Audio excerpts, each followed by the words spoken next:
Hey everybody. So, I recently subbed for Team Good Gang in a HeroesHype match versus Team Feedem. And after going up against Lutano's Tracer, I thought that it would probably be a pretty good idea to go back over this. The guy's pretty known for his Tracer. And just provide a sort of post-game analysis on what I did and didn't like from him. Because I think that when you see it in such a coordinated environment, with really thought out drafts, you get to look at it at a deeper level than what you might see in just like your average Storm League game or anything like that. With somebody who's known for their Tracer play on top of all that. So, I think this provides a really good educational opportunity, and I just want to take a second to go over this. Just gonna go through the entire replay, and overall, there's a ton of good and bad things that I want to point out to you guys that I think, if you really take this information in, will improve your Tracer play. That's a little too loud. I'm going to bump that down a bit. So one thing that Lutano does right off the bat is he tries to just catch the rotation. And this is something that I heavily recommend people do on Tracer, is that you just go in and you're not really useful in like a lane fight just up here duking it out with 4 other people at level 1 before you hit any of your hard scaling or anything like that. So oftentimes all you really want to do is just get an early melee out on an enemy hero, like he does right here on BKB, and then just immediately focus on shutting down rotations. Like right here, he's just hard camping BKB, who's trying to rotate down to the bottom lane. But luckily Legacy had already rotated down. See, if Legacy was sitting up in the mid lane up here, then this would have been a problem, and Johanna probably would have died, but we had already rotated Jaina and Ana down.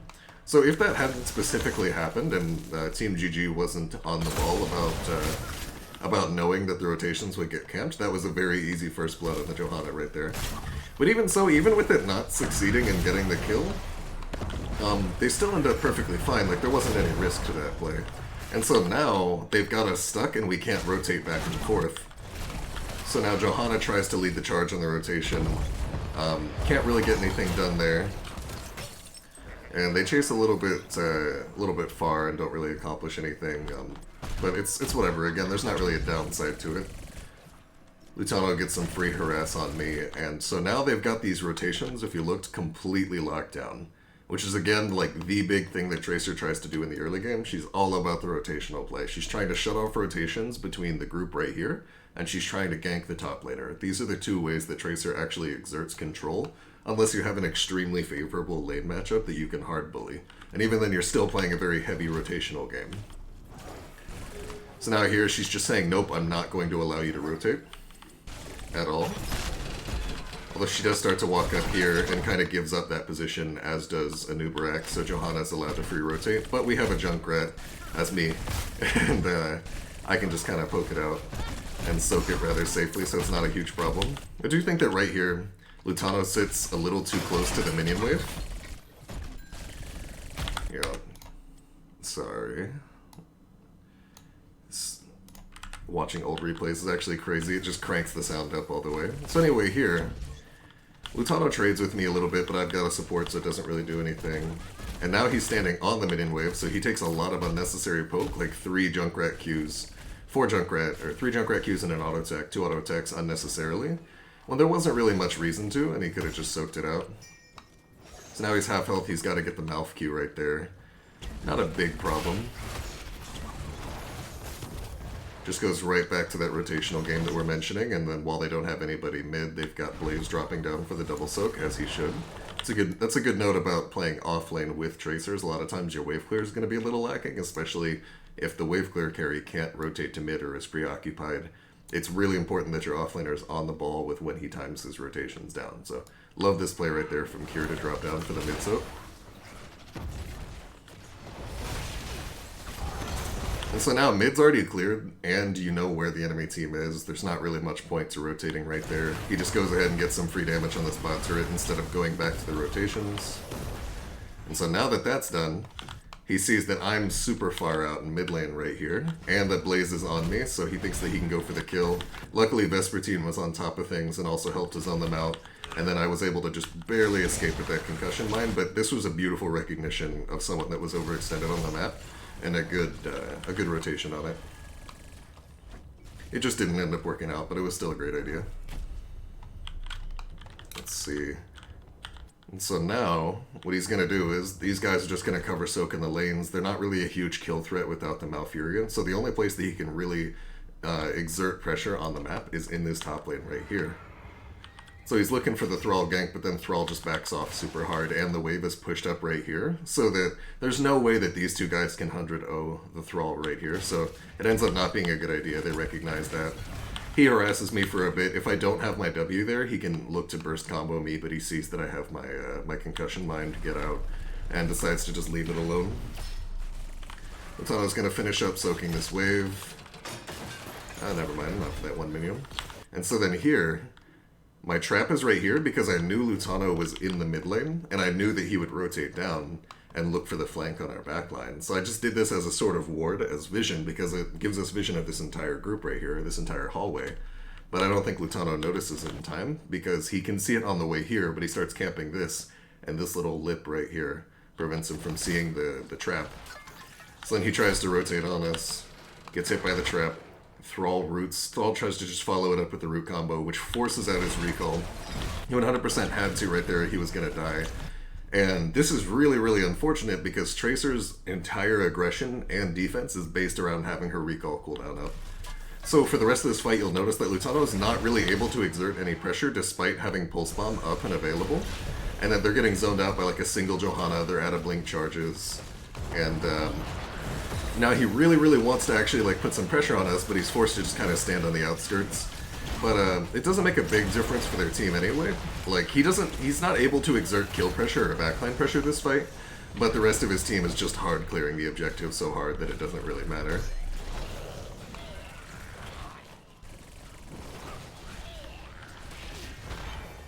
So now he's just going to rotate on mid, soak this wave out. Notice that he's walking this wave into the towers rather than soaking it out here. That's one thing I see a lot of people mess up all the way to Grandmaster, is for some reason, like when they're playing a low wave clear hero, they will tank it out there, take a bunch of extra damage, and not walk it into the towers, which do more wave clear than them. One thing I don't like is that Lutano walked into this blinking twice, and so now he's only got a, like, he has a second blink because he has bullet time, so it recharges super fast. But he killed his ability to follow up on an engage there by just blinking too early. Like, he walked up, and he blinked when he was in this area to here, rather than just mounting up the entire way and then blinking onto the fort or onto an enemy. So his Anubrak wasn't able to go for as threatening of engages right there. Here they're just trying to CC chain down the Johanna. It doesn't end up working out. Got fairly close to getting the kill.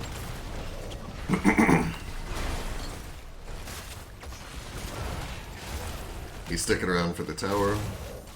That's all he's gonna get.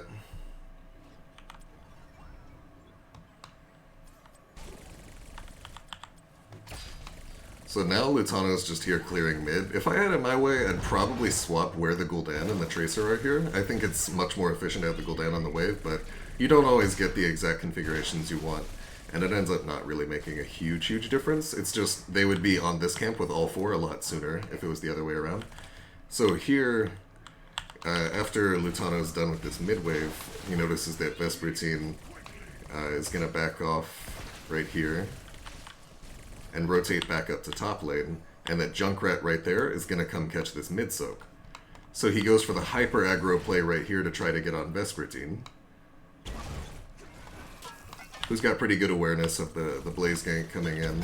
And they very nearly pull it off, but he just overestimates his burst combo just a little bit, or maybe by that point he was just already in, and just had to try for it anyway. So that was actually really good map awareness by Lutano there, to see Junkrat right here coming to catch the mid-soak, and to recognize that top was unsoaked, so he knew exactly where Thrall was going to go.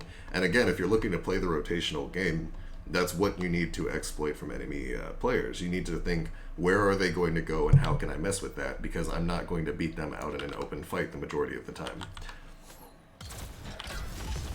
So now they're looking to punish this Ana, but between the Junkrat peel and the fact that he doesn't have Pulse Bomb, it's just not going to happen. Now Lutano's completely zoned out, but he's got his recall back. He's going to build Pulse Bomb charge off this camp right here.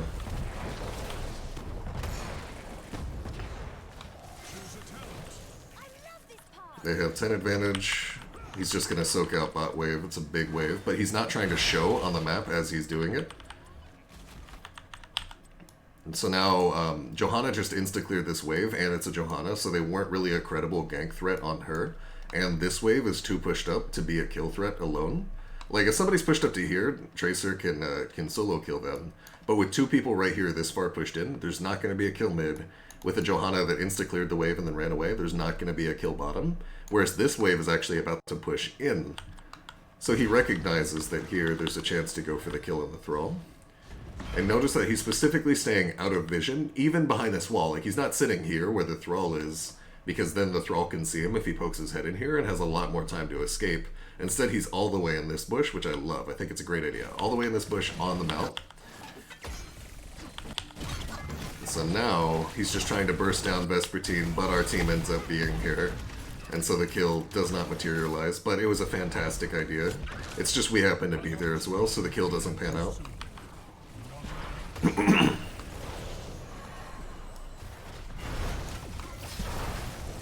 So now he's taking the Bruiser camp again, and again I like this, in addition to just being the correct play, it also gives him a pulse bomb, or at least very close to one right before the fight.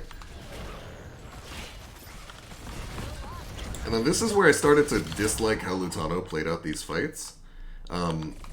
Really, I felt like Lutano did everything out of team fights correctly, but if you look here, virtually every fight I think he plays too divey of a playstyle, and that starts to come into play right here.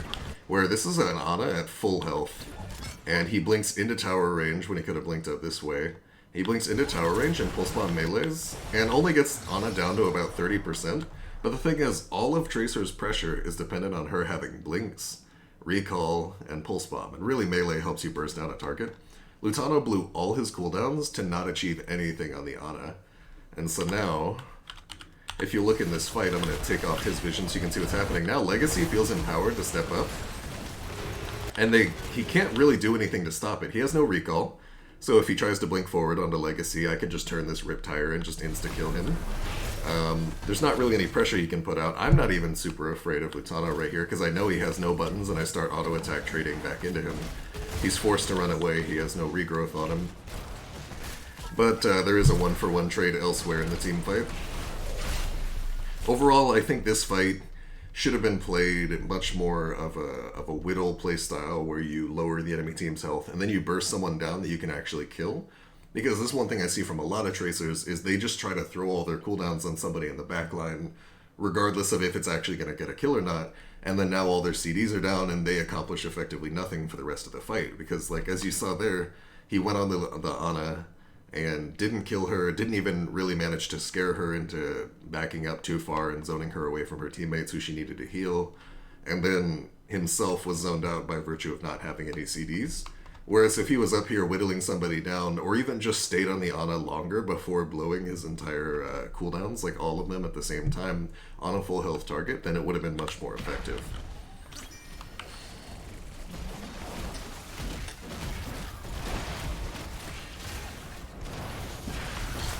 See, right now he's just here trying to follow up on the Anubarak.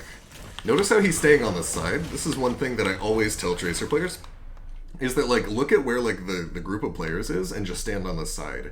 You want to be away from the enemy range DPS, whittling, like, one person in your range that you can abuse, and that's it. And so he's not standing on top of these guys, he's not standing on top of these guys, he's standing on the side, trying to stay distant. He's keeping himself on the opposite side of the fight from the range DPS, and that's generally a really good play. Let's see here, he's trying to burst the Johanna. And then right there, I think there's actually a good note, is that the recall comes way too early. So he's trying to get parting gift damage right here, but I think he's leaning on his burst a little too much. And so he has all the time in the world to keep auto-attacking on this guy, and he had just blinked in, so as long as he recalls within 3 seconds of going in, he's gonna come back over to this area.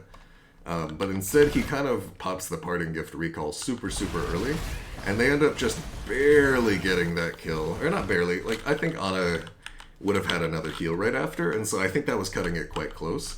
And that there just wasn't a reason to press recall that early in that fight compared to holding it a second longer. And just getting a little bit more auto attack value out, but they still ended up getting the kill anyway. Let's see. So they get us split up right there, they capture Vespertine by zoning out the rest of the team. Basically what they were trying to do the first time, you know, zone out everybody else. get him caught up in there. Well, they killed the Johanna too, so overall it was just a good execution of the burst play after an initial failure to actually get the kill.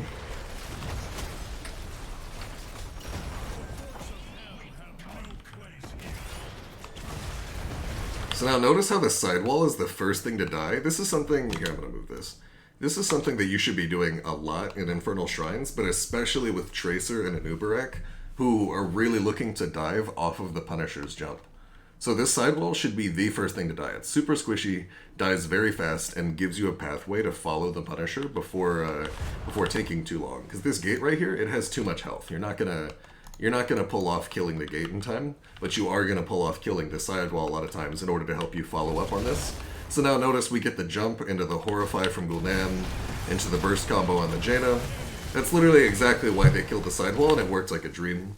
Tracer gets sucked in by the Condemn, and it would force her to get hit by the Ring of Frost, so they're forced to use their recall right here, leaving them in a kind of unfortunate position on the backline. But the thing is, again, Tracer without recall and without Pulse Bomb isn't threatening.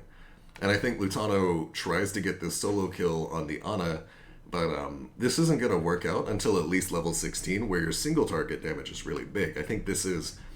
it's a very close call, but I think this is an example of Tracer's power curve, how for the first 12 levels, Tracer is basically entirely a burst threat and a rotational threat.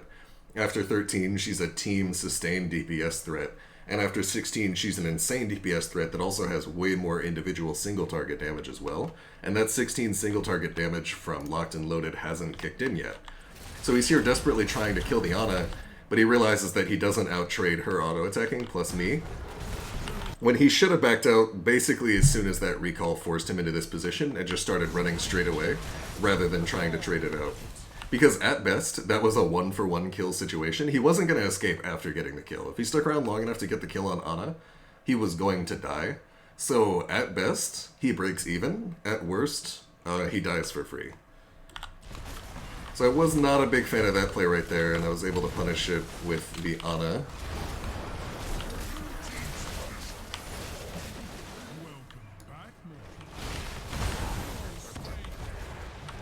Let's see, Lutano's back up here.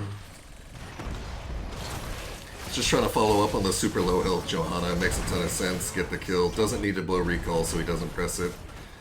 He's going to go back and tap, I think, right here. No, he's got a free Jaina kill if he follows up. Yeah. And then here, I think that this kill was already basically guaranteed on the Ana at that point. Nah, the Thrall was full health. I think it was a good idea not to go for the Thrall and instead just to go on the Ana.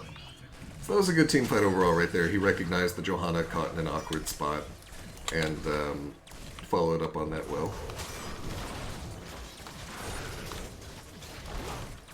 Oh, and so also here, that's a good thing to point out. So here, Lutano recognizes that he has quite decent wave clear for a Tracer. He's got Ricochet and Locked and Loaded. He can whittle this wave down in relatively fast time. Just goes ahead, clears that out, so now they've got a big bot wave pushed up. And then, so this not only is just a wave that we have to deal with in general, but it's also a ward, meaning that we can see anybody that tries to rotate through here. So, and then also we have wards right here in terms of another minion wave, so literally the only path they can take is through here, which makes it a lot easier to know where we're going to come from and how to deal with it. But I don't think we were there anyway, yeah. Overall, it's just a great play to prep the camp anyway.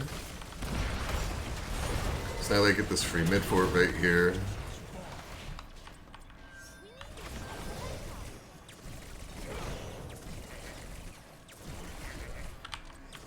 Gonna go ahead and take that camp. He burns it down super fast.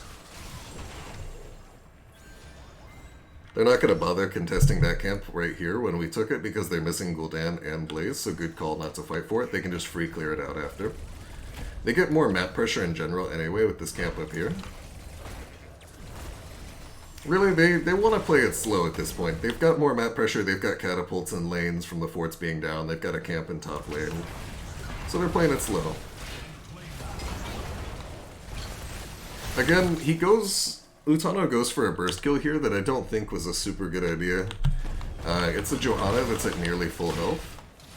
Right here, it's a Johanna that's at like 80% and had Iron Skin. And his team isn't really in position to follow up on it either. So again, I think just like in the earlier fight with Ana on the top shrine, Lutano's maybe overestimating his burst a little bit, or just, I don't know, I feel like he's blowing it in a situation where he's not actually going to accomplish anything with the pulse bomb. But they do end up getting the Horrify kill on the Thrall anyway. And he's very, very close to having another one. So all in all, it doesn't make them exactly lose much, but I do feel like it was a bit of lost opportunity cost, and that it maybe could have been used better. So then here, Johanna baits out the jump, pops Iron Skin so that she can't get CC chained off of it. They're just burning down the keep. TGG drags the Punisher to mid, but it walks back. Now they try to follow up on the Johanna again, but it's not going to work. And so then here, Vespertine gets pulse bombed, and he's at about 40% health, and Lutano has 2 blinks and recall, but instead of deciding to follow up and finish it out, I don't know if he thought that would just be the kill, he decides to go on me and harass me behind, or right in front of our Hall of Storms, which is going to force out his recall, because he's never going to get the kill in that scenario without pulse bomb, and he's not going to win that trade either. So there's no solution to that other than Lutano's recall being forced to be wasted. And so I think losing out on that Thrall kill that he didn't bother to confirm, again, just sort of overestimating his burst damage, or maybe leaning too hard on burst damage and not enough on sustained damage in these fights, is costing Lutano again right here. And so now Thrall, he eats the Horrify CD, doesn't die, and then walks out of it just fine. And now Lutano's in a really awkward position where that recall that he wanted earlier would have been helpful and maybe would have helped him escape. Just a very unfortunate miss on the pulse bomb there. Happens to everybody, I do it all the time.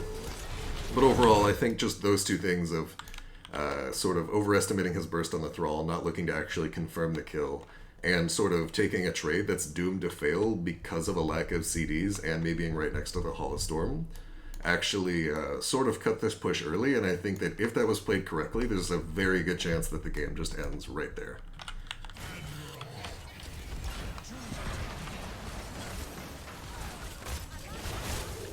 So here we have KilluZiioN doing this. I remember laughing about that when the game was happening. KilluZiioN just wanted to die, I think, so he wouldn't stagger super hard. Because he knew he was gone at that point. So now Team GG is taking out the mid fort. And they go for the Anub'arak kill with the chain CC. Because now they know we know the next objective is mid, so this is just going to go straight to the keep. Because, like, taking out the mid fort is super more impactful. Like even if we took, like, top and bottom, I think taking the mid fort alone is more impactful, just because it means that this next Punisher will go straight onto the keep and into the relatively easy lane to siege down.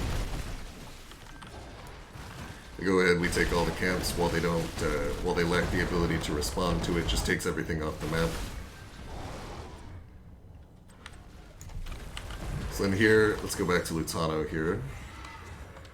They simply just do the camp, they start rotating over. Lutano for a second is looking at this bruiser camp and clearing it out, but then he's called back in to join the fight. And then we just jump Kure out of the bush, just typical bush camping strat when there's nothing, like literally nothing else to do on the map at all, and it's right next to the objective. It could have been avoided by Kure just checking the bush with his Q right here, or even Oil I think would have done it either way, if he just shot a projectile in, but instead we just blow like three cooldowns, 4 ults on him for the kill. So now Lutano knows that they're not gonna win this fight on the objective, so he does go for the bruiser kill here. And now the only way they can win this objective fight is, like they can either let us win this and then defend it, which probably isn't a good idea because there's an open keep and they're gonna be down a person. So he's instead gonna look for the pick play here. Jaina just blew a lot of her cooldowns. It's actually pretty relevant for Lutano. So now he's immediately saying, I want to get a pick out of this situation, but again, tries to 100 to 0 someone that's just out of the realm of possibility. There are very few characters in the game that Tracer can actually kill at 100% health, but he goes back into the same strategy that's been an issue in the past, and again, when the fight is actually relevant, or when he's actually supposed to be relevant in the fight, he's lacking his recall, he's lacking his pulse bomb, and after the Ana kill that fails, he doesn't really accomplish anything in this team fight. So like, see here, he's got the team kind of split right now. He tries to go in and burst the Ana down, doesn't accomplish it, so now he's down recall Pulse Bomb, no hot on him either from Malfurion, and he can't really accomplish anything. Like, all he can really do is poke at this Johanna for about 10 auto attacks or so, and then just walk away. Whereas if he had played a more whittling, patient playstyle, and then bursted someone that actually got into burst combo range, rather than just blowing cooldowns on someone that wasn't going to die, then he would have been much more effective in that team fight. Because I always say one of the biggest misplays the Tracer players do is blowing their recall when they don't need to. And another one is just trying to burst people down that aren't in burst combo range. Someone asked me on stream last night, they said, Mochrie, how do you feel about the opinion that some people have that you're just supposed to pulse bomb on cooldown? And I say that that's all your kill threat. If you just pulse bomb on cooldown in team fights, there's going to be a lot of times where you're just lowering all of your effectiveness, especially if you're going in to pulse bomb the backline, then you have to blow recall, and then you just are kind of useless in fights. If you don't have recall or pulse bomb, at best you can just harass the enemy frontline, and even then a lot of times you can't be super aggro about that because you don't have a recall to avoid the CC, to avoid the response. And I think that we're consistently seeing this in basically every team fight. Where it just kind of plays out the same way, and then every time not much is actually accomplished in these fights from the Tracer. And so now here, it's a pretty good thought, you know, we have a Punisher coming down mid. If we just 5-push this, Tracer can straight up end the game. At the very least, she forces somebody to back, and then she should back herself. And so that's why Tracer's backing right here, because now if 5 people show mid, Tracer can just cancel the back and just push this in, and Tracer will end the game if left alone. So they have to send somebody back, so Johanna's sent back. But very interestingly, Lutano doesn't just walk away and back for the defense as soon as the Johanna shows, but instead actually tries to trade with the Johanna and go for the 1v1 kill, which isn't going to happen. And then even after getting the Blessed Shield CD, which should be like a big, oh hey, I just made them burn a big CD, and they're too far in their core for me to kill, there's no way that this is going to work. Lutano decides to stick with it for some reason, blow his Pulse Bomb, blow his recall, and only after all of that decides to back, when I think the second the Johanna showed in lane was when it was time to leave. Especially because Tracer is one of the best heroes in the game at punishing a late game keep push. So right here, let me untarget him. So right here, like, the environment that Tracer thrives in is one where the enemy team cannot run to safety, and there's a lot of open space to hit them in, and also she can bait the Punisher without taking any damage by just attacking and then blinking when it jumps her. She's phenomenal in the late game at bursting people down. Like, look at how low they're getting Vespertine without even having Tracer around. If you've got a Tracer right here, who, and she very credibly could have been here in time if she just backed as soon as she saw that Johanna ran away and backed. So, like, this is like the dream scenario to have a Tracer in, punishing a deep enemy late game push, where the enemy's super far. Like, we've seen plenty of games, like from Gen G and Mid-Season Brawl, where even like the enemy team would come in, push a keep down, and Tracer would just run them down because, okay, you may have killed our keep now, but now you have 5 heroes on our side of the map versus one of the most deadly late game heroes in the game. So overall, I think that not only is this bad specifically because Lutano already accomplished what he wanted out of bot lane, he drew someone away from the offense, while also providing a credible core threat. He didn't, not only did he not back, as in would be good on other heroes, but also just, this is a uniquely good situation to have a Tracer in, and it's not taken advantage of. So now we've got the Hearth right here. And he's just a second too late. They get out. Maybe, actually, no, maybe he wasn't as late as, or as close to it as I thought. I need to see this back with global vision. Yeah, we actually get out with plenty of time to spare. But either way, he needed to hit us while we were here on the keep instead of trying to come in after, and now just nothing's actually being accomplished. And he also desperately has to build a pulse bomb off these camps before being able to fight again. Trying to hit anything that he can to get this pulse bomb back. Now he's got it. So here they're just looking for a cheeky kill on a rotation. If we tried to rotate somebody out to this mid wave, for example, or through here, they would have gotten it. It's just good warding from them, just if we decide to make like a super undisciplined play for no reason, they get kills. And again, there's nothing else to accomplish on the map, and all the waves are pushed in. So at this point, you just play for burst kills, like you just play to catch somebody out. And I think that's exactly what they're doing, and they're doing it well. They're just not showing on the map at all. And so now this is the point where they start to set up the late game core push. They've got Blaze to serve as a distraction. He's taking Bruiser Camp. So now they think that we're on this Bruiser Camp right now, and they would be correct in thinking that. And so then they're also having Blaze do this Bruiser Camp. So now, according to the enemy team, what it looks like to us is that the enemy team just, TGG thinks that enemy team just capped this Bruiser Camp right here, and that now both teams are going to 5-on-5 for the objective, when actually they're sitting right here setting up the core push. But little do they know that we're also thinking the same thing, and we were really worried about them being right there to just insta-kill us, or like right here. So that way they could be near the objective, but also could be warding for the back door on the core. And so then at this point, they can see us right here, and they're like, oh god, everybody go, rush them, because there's no way they can make it back in time. By the time they hearth and get on us, Core's already dead, so they're committed to the race at this point. And the race ends up being super close. Just want to point out that right here, Lutano blinks super early right there, and then has to blink again. So he ends up auto-attacking the minion a few times, like twice, not 2 or 3 times. Doesn't end up being a big deal. But then also here, he doesn't melee during the first auto-attack rotation. So he actually stalls his auto-attacking by a 1/4 second right there, because melee has about a 1/4 second cast time. So he misses out on, let's see, you shoot 8 times per second while not reloading. Like if you just ignore Tracer's reload, she shoots 8 times per second.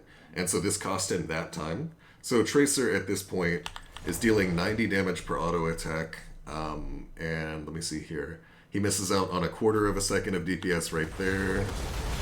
And then he's going to do it again right here, where he doesn't melee until he's already into the next mag, and he misses out on a 1/4 second of DPS again. So you are now missing a 1/2 second of DPS, shooting 8 bullets per second for 90 damage. So that equates to half of 8 seconds, 4 seconds of 90 damage, 360 damage lost overall, which wouldn't have made the difference in this core game. Also, you factor in these hits on the minions. Let me see here. I'm actually kind of curious. How much health does this minion have?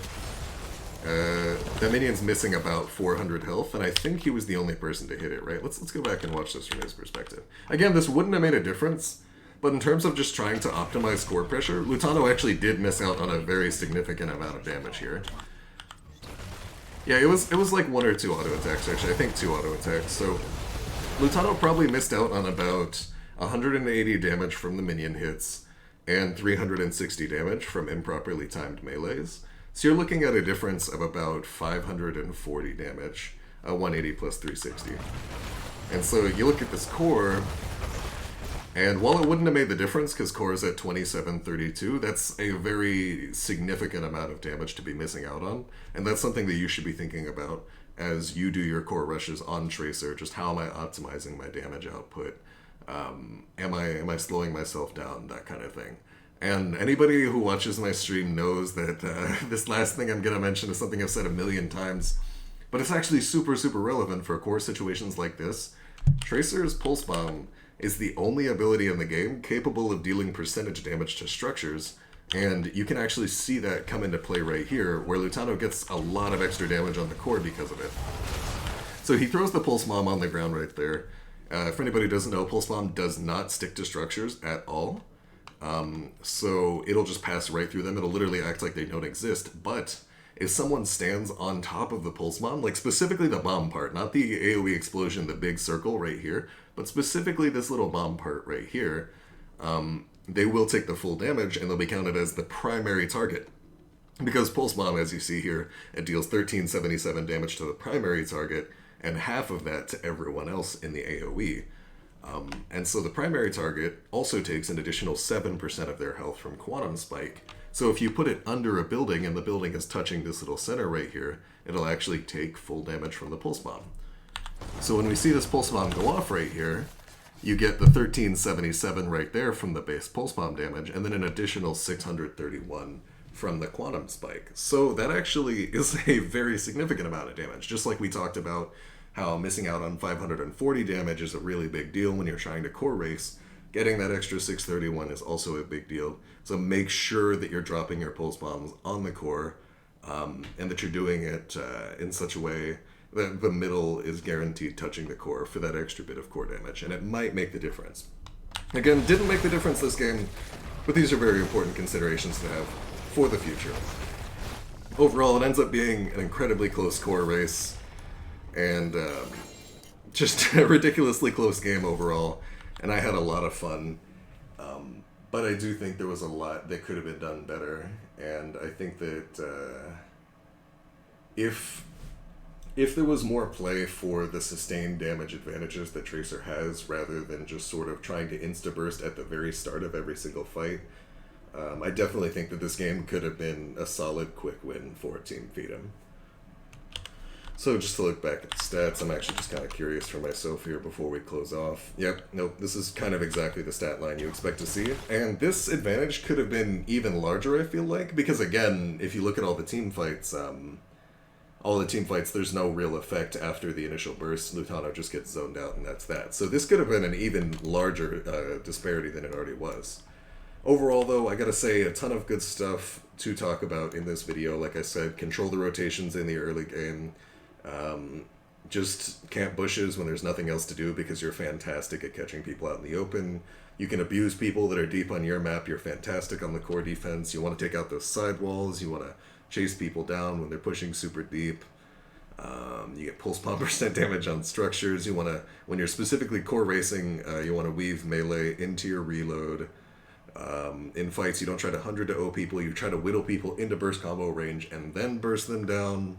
Overall, just a ton of good stuff to talk about, and I think that overall, another thing that I want to add in is that I'm not saying I'm perfect by any means. Like, I know, me sitting here criticizing another player for however long this has been is the easiest thing to do in the world. I'm not risking anything about myself when I'm pointing out a bunch of things that I consider misplays from another player, and I'm not trying to say that I'm a better player than Lutano or anything like that.